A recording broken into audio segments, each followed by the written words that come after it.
मैं बलवीर सिंह, प्रवक्ता BD Bajoria inter college और आपका कक्षा अध्यापक भी हूँ। आपको अकाउंट विषय का प्रथम टॉपिक लेखा शास्त्र का परिचय पढ़ा रहा हूँ। हमें जानते हैं कि मनुष्य की स्मरण शक्ति बहुत सीमित होती है और यह इतनी सीमित होती है कि सभी बातों को एक साथ ध्यान नहीं रख सकती। अतः इसके लिए व्यापार में प्रतिदिन नए नए ग्राहक आते हैं और लेन देन करते हैं। इसके लिए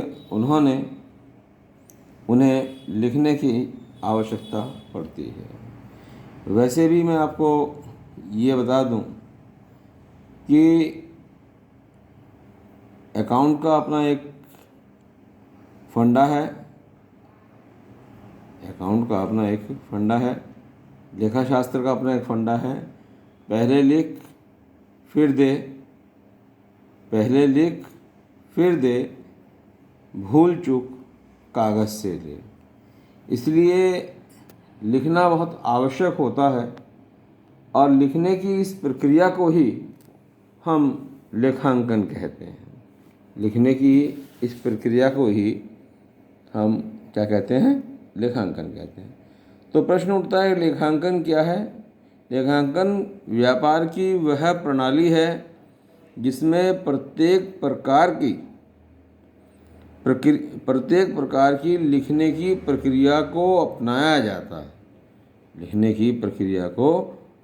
जाता है जिससे कोई चीज़ छूट ना जाए।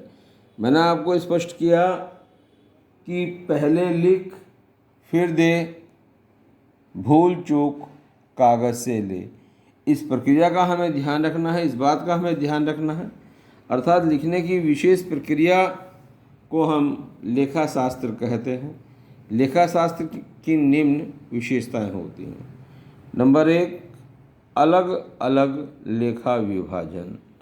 हम प्रत्येक व्यक्ति का, प्रत्येक वस्तु का, प्रत्येक क्रय का, प्रत्येक लेन देन का अलग अलग विभाजन करते हैं और अलग अलग विभाजन करने का इसका उद्देश्य भी होता है।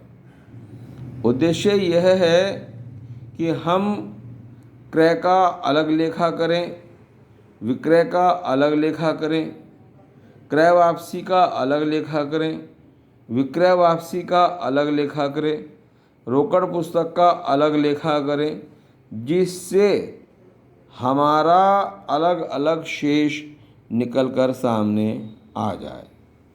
दूसरा है श्रम विभाजन। हम ये जानते हैं कि प्रत्येक व्यक्ति प्रत्येक कार्य करने में सक्षम नहीं होता।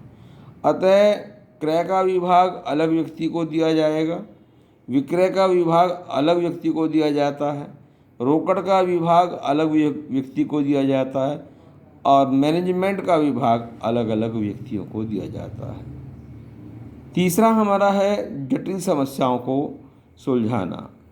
हम पहले ही कह चुके हैं कि हमारा श्रम विभाजन होता है, तो श्रम विभाजन में जो हमारी जटिल समस्याएं सामने आती हैं, उन समस्याओं को हम पहले से हम सुलझा लेते हैं।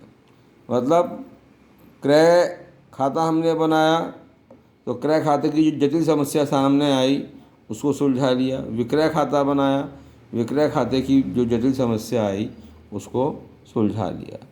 नंबर 4 है हमारे पास उन्नति का आधार। हम जब अलग अलग विभाजन करते हैं, श्रम समस्याओं को सुलझाते हैं, तो श्रम समस्याओं को सुलझाने के लिए हमारी जो उन्नति होती है वह सक्षम हो जाती है, वह संभव हो जाती है। तीसरा है वैज्ञानिक और कलात्मक आधार। हम प्रत्येक चीज़ को एक नियम के आधार पर तैयार करते हैं। आगे हम बताएंगे आपको कि अकाउंट में किस प्रकार से वैज्ञानिक नियम तैयार किए जाते हैं, उसका हम बताएंगे। कलात्मक आधार, जो वैज्ञानिक आधार तैयार किया जाता है उसको कलात्मक आधार किस प्रकार से पूरा किया जाता है। किया जाता है। मैं आपको भारत के विषय में बता दूं कि भारत में 1949 में दोहरा लेखा प्रणाली का प्रारंभ हुआ। ये ध्यान रखना, 1949 में भारत में दोहरा लेखा प्रणाली का प्रारंभ हुआ और इसमें इंस्टीट्यूट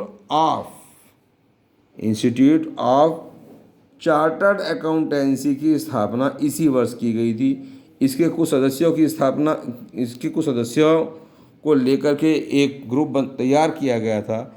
उस ग्रुप को हम इंस्टीट्यूट ऑफ चार्टर्ड अकाउंटेंट्स कहते हैं। 1949 से पूर्व भारत में शायद संभवतः एकल व्यवस्था रही होगी, इकहरा लेखा प्रणाली रही होगी या अन्य प्रणालियाँ रही होंगी, लेकिन सर्वमान्य आधार पर पूरे विश्व को एक साथ जोड़ने के लिए 1949 में भारत में सर्वप्रथम इंस्टीट्यूट ऑफ चार्टर्ड अकाउंटेंसी की स्थापना के आधार पर दोहरा लेखा प्रणाली प्रारंभ की गई और इसी आधार पर विस्तृत महत्व भारत में इसका बढ़ गया। भारत में एक ग्लोबल, जिसे हम बोल देते हैं, एक व्यापक विस्तार जो होता है, उस व्यापक विस्तार के आधार पर हम एक भारत में अपना व्यापार बढ़ा दिया। लेकिन इससे पूर्व मैं आपको ये बता दूं कि यह जानकारी दे दी जाए कि पूरे विश्व में दोहरा लेखा प्रणाली का प्रारंभ 1494 ईस्वी में इटली के ल्यूकस पैसोली ने किया था। ल्यूकस पैसोली, जो मैंने आपको ऊपर बताया कि वैज्ञानिक आधार, ल्यूकस पैसोली ने इसमें नियम बताया। उसने कहा खाते 3 प्रकार में बांट दिए जाएंगे, डेबिट किया जाएगा, क्रेडिट किया जाएगा। इस विषय में आपको कल चर्चा की जाएगी। धन्यवाद।